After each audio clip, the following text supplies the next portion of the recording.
Chancellor VYNN of the Valonian Republic stood in his crystalline emergency command center, watching through the transparent walls as another of his people's cities burned in the distance. The elegant spires of New Valonia, which had taken his ancestors 3 centuries to build, were now nothing but twisted metal and smoke rising into the purple sky of their homeworld. The sight never became easier to witness. Through his enhanced optical sensors, VYNN could see Ravager fighter craft swooping through the city's ruins like predatory birds, their pilots laughing over open communication channels as they targeted fleeing families with precision weapons designed to maximize terror rather than military effectiveness. Status report from the outer colonies. VYNN requested from his military aide, General Kex, though he already dreaded what he would hear. The Ravagers hit the Meridian School complex 3 hours ago, Kex reported, his voice hollow with grief. 8,000 children and their teachers. They broadcast the attack across our network so everyone could watch. Another atrocity. The Ravager clans didn't just attack military targets or strategic infrastructure. They bombed schools, hospitals, cultural sites, and civilian shelters because they genuinely enjoyed watching innocent people die in terror.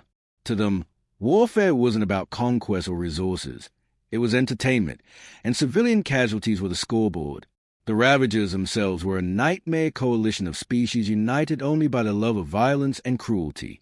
Their ships looked like they'd been designed by someone with a deep hatred of beauty, angular black vessels covered in spikes and weapon systems that served no tactical purpose beyond intimidation. Their crews consisted of beings who had been exiled from civilized space for crimes too heinous for even the most lenient justice systems. How many civilian casualties in the past week? VYNN asked, though tracking their losses had become a ritual of despair that provided no tactical advantage. Over 2 million confirmed dead, General Kex replied, consulting his data tablet. The Ravagers are systematically targeting population centers while avoiding our military installations. They want maximum psychological impact, not strategic advantage. The psychological warfare was devastatingly effective. Valonian civilians lived in constant terror, knowing that Ravager forces specifically hunted non-combatants for sport. Parents send their children to supposedly safe shelters, only to watch Ravager broadcasts showing those same shelters being bombed while the attackers laughed about the screams they could hear over their targeting systems. So, long-range sensors are detecting another Ravager formation approaching the capital district, announced Lieutenant Yura from her sensor station. Composition suggests they are planning another civilian target strike rather than military engagement. Through the command center's observation deck, VYNN could see the approaching enemy ships, a dozen craft moving with deliberate slowness to maximize the terror of civilians who could see death approaching but had no way to defend themselves. The Ravagers would circle the target area for hours, broadcasting threats and promises of the suffering they planned to inflict, before finally attacking when panic reached its peak. Contact the Benevolent Confederacy immediately, VYNN ordered desperately, moving to the quantum communication array that connected Valonian space to their longtime allies. Use the secure diplomatic frequencies. Tell them we need peacekeeping intervention under Article 12 of our Mutual Defense Treaty. The Benevolent Confederacy had been the Valonian Republic's closest allies for over 4 centuries, sharing their commitment to peaceful resolution of conflicts and protection of civilian populations. Their response would be measured, diplomatic, and ultimately effective, but it would take time to organize the careful negotiations and humanitarian protocols that characterize their approach to galactic peacekeeping. Communications Officer Zara activated what should have been secure channels to the Confederacy's diplomatic corps. Routing through the primary relay network now, Chancellor. Message should reach Confederacy Command within 6 hours. But unknown to anyone in the Valonian Command Center, a massive solar storm was wreaking havoc on the quantum relay networks that connected civilizations across their region of space. Magnetic interference from their sun was disrupting communication pathways and redirecting messages through backup systems that hadn't been used in decades. The desperate plea for help that should have reached the Confederacy's careful diplomats was instead routed through an abandoned military satellite that had been drifting in deep space for over 50 years. The satellite's automated systems, still functioning despite decades of neglect, detected the emergency frequency and rebroadcast a message on channels monitored by completely different recipients.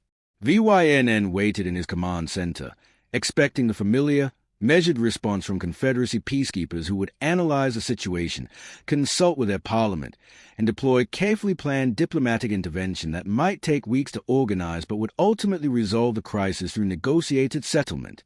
The Valonians expected the Confederacy's careful diplomatic intervention, economic sanctions against the Ravagers, humanitarian corridors for civilian evacuation, neutral mediators to negotiate ceasefires, and gradual pressure for peaceful resolution that addressed the underlying causes of the conflict. What they got instead was a response that arrived within 4 hours, transmitted on military frequencies with authority that cut through space like a blade. Message received. Hostile forces confirmed engaging civilian targets. Fleet deploying immediately. Admiral Robert Hayes, Terror Combat Command. Estimated arrival, 48 hours. No negotiations will be offered. VYNN stared at the communication display, confused by the unfamiliar terminology and the aggressive tone that was completely unlike anything he'd ever received from Confederacy officials. So, Communications Officer Zara said, reviewing the message routing data, the transmission origin shows it came through the old Omega-7 relay satellite.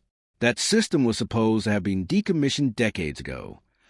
Perhaps at some new Confederacy Rapid Response Division, General Keck suggested, though his voice carried uncertainty. The terminology suggests military rather than diplomatic intervention. VYNN assumed this was some Confederacy military subdivision, using updated communication protocols and streamlined response procedures. The speed of the reply suggested they were taking the crisis seriously, and the direct language indicated they understood the urgency of the situation. He had absolutely no idea that his desperate plea for diplomatic peacekeeping had been misdirected to a species that treated attacks on civilian populations as crimes against humanity requiring immediate violent correction through overwhelming military force applied without mercy, negotiation, or any consideration for the political complexities that might have motivated such attacks.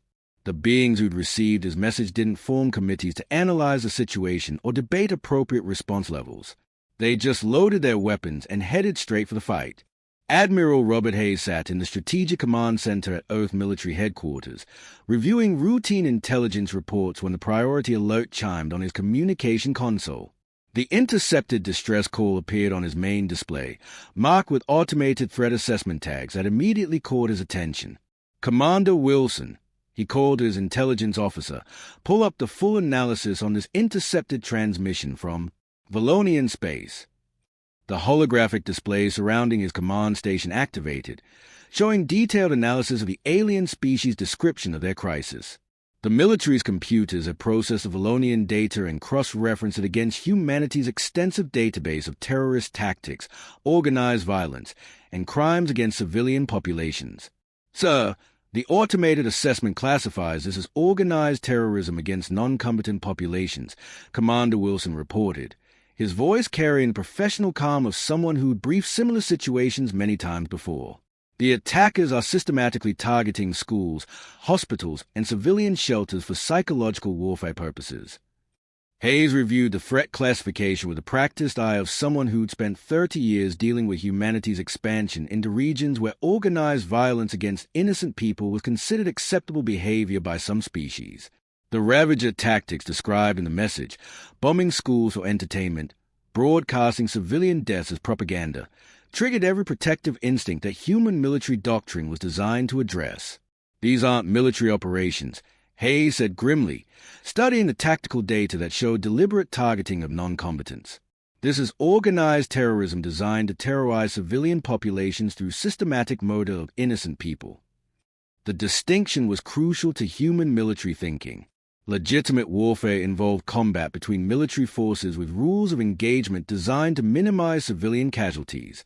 What the Ravagers were doing was criminal activity that required immediate law enforcement response through overwhelming force. Colonel Patricia Davis, Hayes called to his operations commander, who was already reviewing deployment options at her tactical planning station. We have raiders systematically targeting civilian populations for sport. I want the 2nd Assault Fleet ready for immediate elimination operations within 6 hours.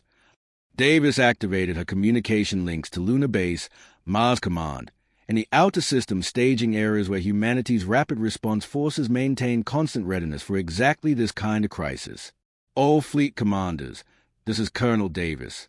priority deployment authorized for anti-terrorism operations. We're dealing with organized criminals who target civilian population for entertainment. The Second Assault Fleet represented humanity's most specialized anti-terrorism capability, 400 warships designed specifically for rapid deployment and complete elimination of threats to civilian populations. These weren't exploration vessels or diplomatic ships. They were purpose-built military platforms designed to hunt down and destroy organized criminals who preyed on innocent people. President Jennifer Miller received the emergency briefing at the White House within 2 hours of the initial intercept, surrounded by her national security team who treated attacks on civilian populations as automatically requiring American military response, regardless of which star system was involved. What's the situation? Miller asked Secretary of Defense Robert Thompson during the secure briefing. Organized terrorist activity against civilian targets, Thompson replied, showing intelligence analysis of the Ravager tactics. They are systematically targeting schools and hospitals for psychological warfare. Classic terrorism escalated to genocidal levels. Miller's authorization was immediate and comprehensive. Operation Righteous Fury is approved. Total destruction of Ravager military capability and establishment of permanent security for the affected populations. Use whatever resources are necessary. The authorization included deployment of humanity's most advanced anti-terrorism weapons, systems designed to track criminal organizations across multiple star systems, weapons that could eliminate terrorist threats without harming civilian populations, and monitoring technology that could prevent future attacks through comprehensive surveillance networks.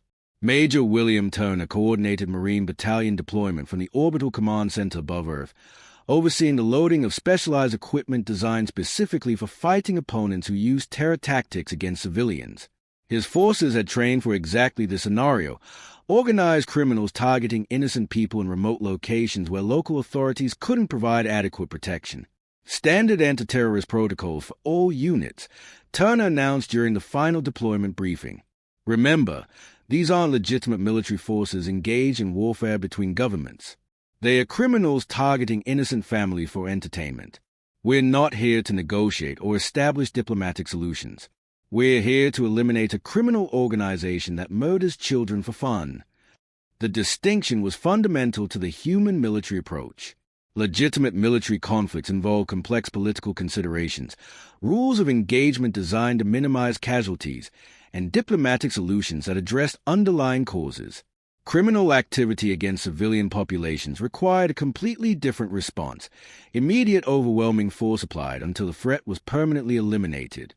Captain Lisa Brooks prepared her fighter squadrons at the Mars Orbital Yards, overseeing the deployment of aircraft specifically designed for hunting criminal organizations through hyperspace. Her pilots were specialists in pursuit operations, trained to track terrorist groups across multiple star systems and eliminate them using techniques that most galactic civilizations didn't know existed. Load the full hunter-killer package, Brooks ordered her squadron leaders. Long-range pursuit systems, terrorist tracking equipment, and enough firepower to disable any civilian vessel they might be using as cover. We want to eliminate their entire organization, not just stop their current attacks. The human approach to anti-terrorism warfare had been refined through centuries of fighting organized crime that targeted innocent people. The techniques developed for protecting human civilians had proven effective against every form of terrorist activity humanity had encountered. Commander Diana Foster coordinated the intelligence analysis that would guide the operation, processing the intercepted Valonian data to identify terrorist movement patterns, supply lines, and command structures. These Ravagers operate like the criminal syndicates we've dealt with in the Outer Territories, she reported. Decentralized operations, mixed recruitment, tactics focused on terrorizing civilians rather than achieving military objectives. To humans, beings who attack civilians for entertainment weren't military opponents, requiring careful negotiation and measured responses. They were criminals requiring immediate execution through professional law enforcement officers equipped with military-grade weapons and unlimited authorization to use lethal force. The human fleet that departed for Valonian space carried the cold fury of beings whose most sacred principle, the protection of innocent life, had been violated by monsters who treated the murder of children as recreational activity. They weren't going to negotiate with terrorists. They were going to eliminate them. The stars themselves seemed to hold their breath as the human fleet dropped out of hyperspace. Captain Torres watched from the bridge of his destroyer as dozens of sleek warships materialized in perfect formation, their dark hulls bristling with weapon arrays that looked nothing like the colorful, ceremonial vessels most species use for peacekeeping missions. "By the void," whispered Commander Zelak, the Valonian liaison officer assigned to observe human response protocols. His 4 eyes widened as he counted the ships. "We expected maybe 3 diplomatic cruisers and a medical frigate. Instead, 4 to 7 combat vessels arranged themselves in a deadly web around the asteroid belt where the Ravager pirates had been terrorizing trade routes. Each ship moved with mechanical precision, like pieces of some vast hunter machine clicking into place. Admiral Hayes stood on the command deck of the Executioner Asterisk, studying tactical displays that showed every hiding spot the terrorists thought was secret. Human intelligence networks had been busy. While other species sent strongly worded messages through diplomatic channels, humanity had been tracking, cataloging, and preparing to eliminate every single threat. "All units, commence Operation Clean Sweep," Hayes transmitted across the fleet. "Rules of engagement are simple.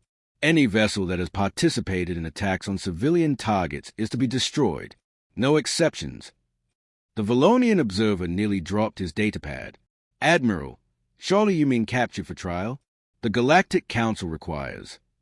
"The Galactic Council," Hayes interrupted, "can file their complaints after we've finished the job they couldn't handle." Captain Johnson's hunter-killer squadron was already moving. Her ships, painted in space black with only the faintest running lights, slipped through the asteroid field like shadows.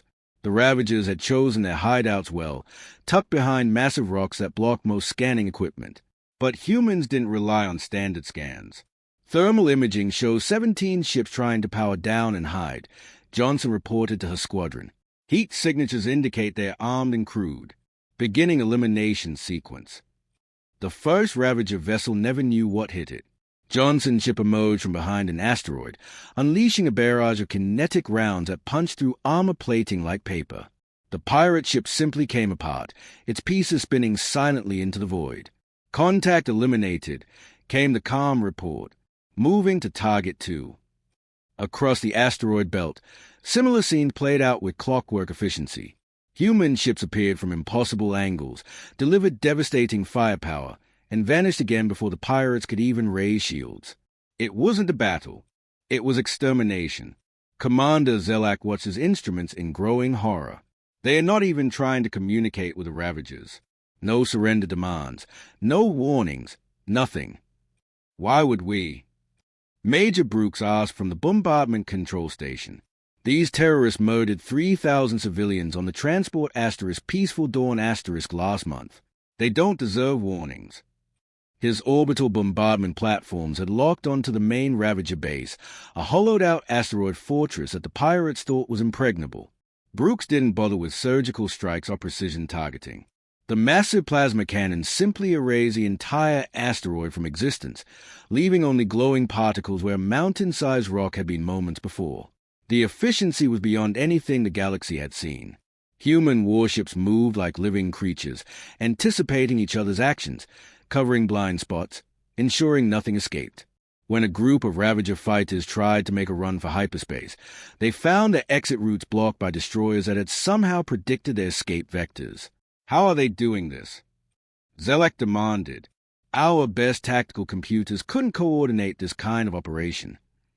"We don't use computers for this," Captain Johnson explained over the comm as her squadron finished mopping up the last fighters. "We use experience. Humans have been hunting dangerous prey for thousands of years. We know how scared animals behave." The alien commander stared at his screen, showing the systematic destruction. Ship after ship disappeared from sensors, reduced to debris clouds that sparkled briefly before going dark. In less than 2 hours, the Ravager threat that had plagued this sector for months was simply gone. Status report, Admiral Hayes requested. All primary targets eliminated, came the responses from across the fleet. Secondary installations destroyed. No enemy vessels detected on long-range scans. Sector is clear. Any survivors requesting aid or surrender. Negative, Admiral. No communications received from hostile forces. Zelak's voice was barely a whisper.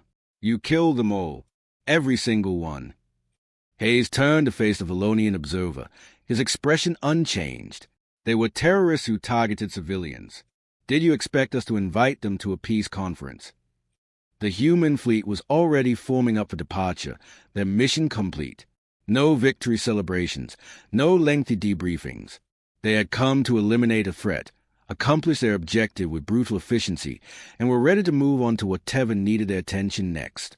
As the warships prepared to jump to hyperspace, leaving behind only empty space where a pirate fleet once terrorized innocent travelers, Commander Zelak finally understood why humanity's neighbors had started looking at them differently.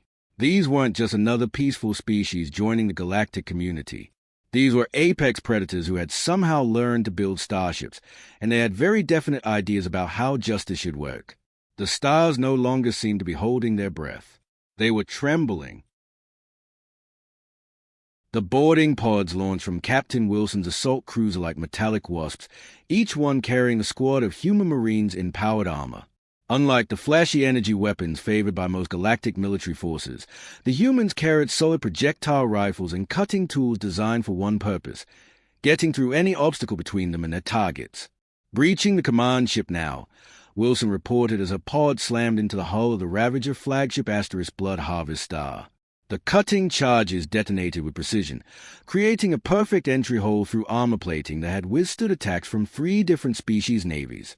Inside the enemy vessel, chaos erupted. The Ravager crew, a mix of reptilian sarcodes and insectoid Vex warriors, had expected another diplomatic mission or perhaps a half-hearted rescue attempt. Instead, they faced human soldiers who moved through their corridors like they owned the place. "Contact left," shouted Sergeant Rodriguez as a group of sarcoid pirates opened fire with plasma weapons. The Marines took cover behind bulkheads, their armor absorbing energy blasts that would have killed unprotected beings. Then they returned fire with kinetic rounds that punched through alien cover like it was made of cardboard. The Ravager commander, a massive sarcoid called Bloodfang, watched the security monitors in growing disbelief. These humans fought nothing like the peaceful species his clan had terrorized for years.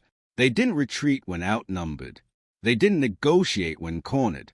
They just kept advancing, methodically clearing each section of the ship. How many boarding parties did they send? Bloodfang hissed to his tactical officer. "Sensors show at least 12 pods attached to our hull, Commander. They are cutting through every major section simultaneously." Wilson's voice echoed through the ship's communication system, speaking in perfect sarcoid. "Attention, Ravager crew. You are guilty of crimes against civilian populations across 7 star systems. Surrender now and you'll face trial. Continue resistance and you'll face immediate termination." The alien commander's scales rippled with rage. "We are the terror of the void. We bow to no species." "Your choice," Wilson replied calmly. The human assault teams moved with frightening coordination.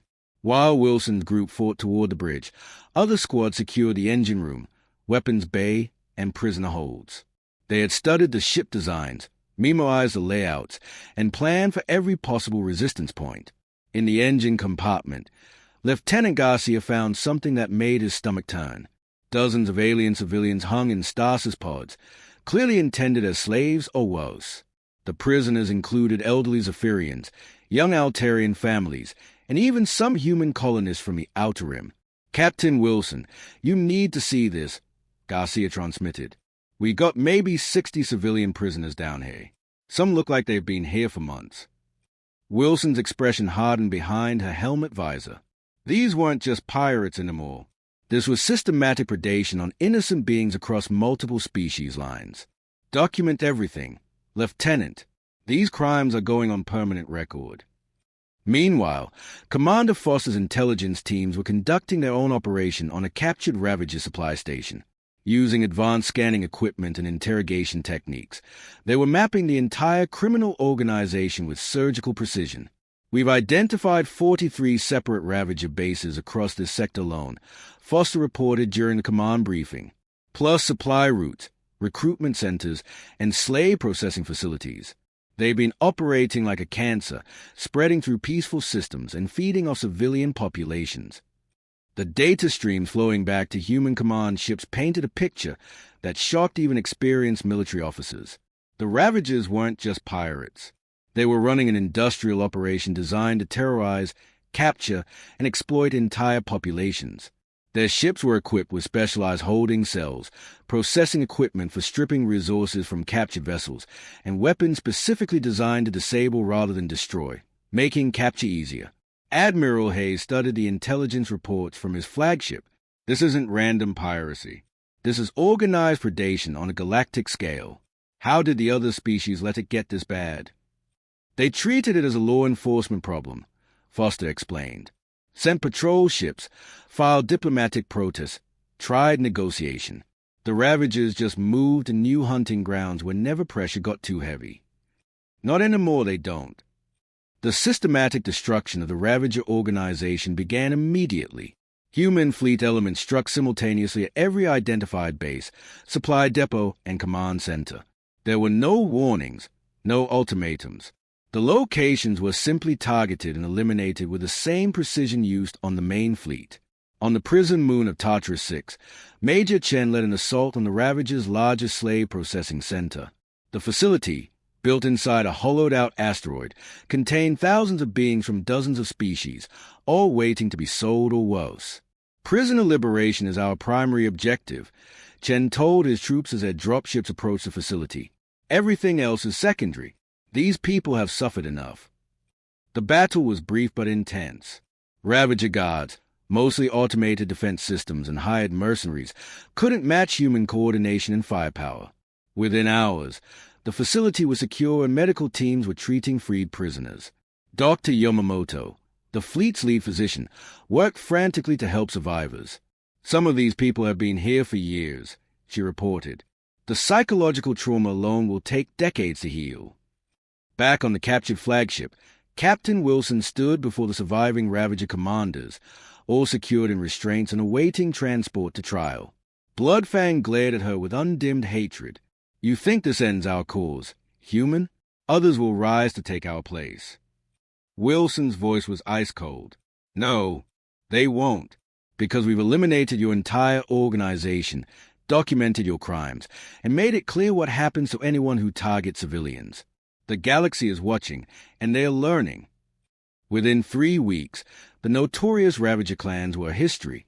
Every base destroyed, every ship captured or eliminated, every commander either dead or facing justice. The human fleet had turned organized terrorism into extinction with methodical efficiency that left the galaxy stunned. For the first time in decades, civilian transports moved through the affected sectors without fear. Chancellor VYNN's transport ship glided past a newly constructed human monitoring station orbiting his homeworld. The massive structure bristled with sensor arrays and communication equipment that could detect distress signals across half the galaxy. Sleek human patrol ships moved in regular patterns around Valonian space, their dark hulls a constant reminder that civilian attacks were no longer tolerated here. Incredible, VYNN murmured, watching through the viewport as a human destroyer intercepted what looked like a suspicious cargo hauler. The inspection was swift and professional, but the implied threat was unmistakable. Try anything against civilians in this sector and face immediate consequences. Admiral Hayes waited in the station's command center, studying holographic displays that showed patrol routes, communication intercepts, and threat assessments updating in real time. The efficiency was staggering compared to the old Confederacy peacekeeping methods. Your people have transformed our entire region, VYNN said as he joined the Admiral. Trade routes that were death-trapped 6 months ago are now safer than our own capital system used to be. Hayes nodded toward the tactical display. 17 attempted pirate raids intercepted this month before they could reach civilian targets. Words getting around that this isn't hunting ground anymore. The Chancellor studied the data streams flowing across the screens. Human intelligence networks had mapped every known criminal organization within 50 light-years, tracked their movements, and established response protocols that guaranteed swift intervention. It was like having apex predators patrolling the cosmic wilderness. I have to ask something that's been bothering me, VYNN said carefully. Our original distress call was sent specifically to the Benevolent Confederacy's diplomatic corps using their secure channels. How exactly did your people receive our transmission? Hayes' expression grew amused. Pure chance, actually. A solar storm hit the Proxima relay station right when your message was bouncing through subspace. The electromagnetic interference scrambled the routing protocols and dumped your call into our emergency monitoring network. The alien chancellor's multiple eyes widened. You mean this was all an accident? Our automated system scanned for keywords related to civilian casualties, Hayes explained. When they detected your message about mass killings and terrorist attacks, they triggered immediate military response protocols. By the time we realized the call wasn't meant for us, our fleets were already mobilizing. VYNN sat back in stunned silence. The most effective military intervention in recent galactic history had happened because of a communication malfunction. 3 days later, the Benevolent Confederacy's diplomatic mission finally arrived in Valonian space. Ambassador Thessarian's ornate cruise ship, painted in ceremonial gold and bristling with decorative antenna arrays, looked almost comical next to the functional human warships patrolling the system. "Where are the pirates?" Thessarian asked during the emergency meeting. His flowing robes and jeweled staff marked him as one of the Confederacy's most experienced negotiators. "Our mediation team is prepared to begin peace talks immediately." "There are no pirates," Admiral Hayes replied simply. "We eliminated them." The ambassador's gill slits fluttered in confusion. "Eliminated? You mean captured for rehabilitation programs?"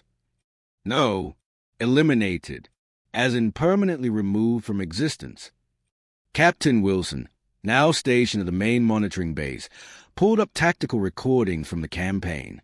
The holographic displays showed the systematic destruction of every Ravager vessel, base, and installation with clinical precision. But where are the survivors? The prisoners of war? Surely some can be reformed through proper counseling and social programs. "The ones who surrendered are serving life sentences for crimes against civilian populations," Wilson explained. "The ones who didn't surrender are dead. That's what happens when you target innocent beings." Thessarian stared at the battle footage in horror. This isn't how civilized species handle conflicts. There should be negotiations, peace talks, mutual understanding. "Tell that to the 3,000 civilians they murdered on the Peaceful Dawn *," Hayes interrupted, "or the thousands more they had enslaved in processing centers." Word of the human response spread through civilized space faster than hyperspace communications could carry it. Species that had suffered under various criminal organizations suddenly found themselves with a new option when facing threats to their civilian populations. The crystalline hive mind of Sector 7 was the first to test it deliberately. When faced with raids by the Void Reapers, a particularly vicious gang that specialized in destroying entire colonies, they carefully routed their distress call through known human monitoring networks. The response was immediate and overwhelming. Human task forces eliminated the Void Reapers completely within 2 weeks, leaving behind only protected trade routes and grateful survivors. Soon, it became standard practice across the galaxy. When facing opponents who targeted non-combatants, species would accidentally route their emergency calls through Earth's communication networks. The results were always the same: swift, decisive, and final. Dr. Kalin of the Altarian Research Institute published a paper that became required reading in diplomatic schools across the galaxy. The Human Response Paradox: How Wrong Numbers Became Right Answers. Traditional galactic peacekeeping, Kalin wrote, treats violence as a social problem requiring therapy and understanding. Humans treat violence against civilians as a predation problem requiring elimination of predators. The transformation was complete and irreversible. Criminal organizations that had terrorized the galaxy for decades simply ceased to exist, their survivors serving as examples of what happened when someone targeted innocent beings in a universe where humans monitored emergency frequencies. The most feared phrase in criminal circles was no longer Confederacy peacekeepers incoming. It was message routed through human networks. Chancellor VYNN stood on his homeworld's observation deck, watching civilian transports move freely through space that had been a killing ground just months before. The irony wasn't lost on him. They had asked for help from diplomats and instead reached warriors who considered civilian protection a sacred duty backed by overwhelming force. Sometimes the wrong answer was exactly what the galaxy needed. The stars themselves seemed safer now, knowing that somewhere in the darkness, human ships prowled the cosmic wilderness, ready to eliminate anything that threatened the innocent. And every emergency call, whether intended for Earth or not, might just reach the right-wrong recipients.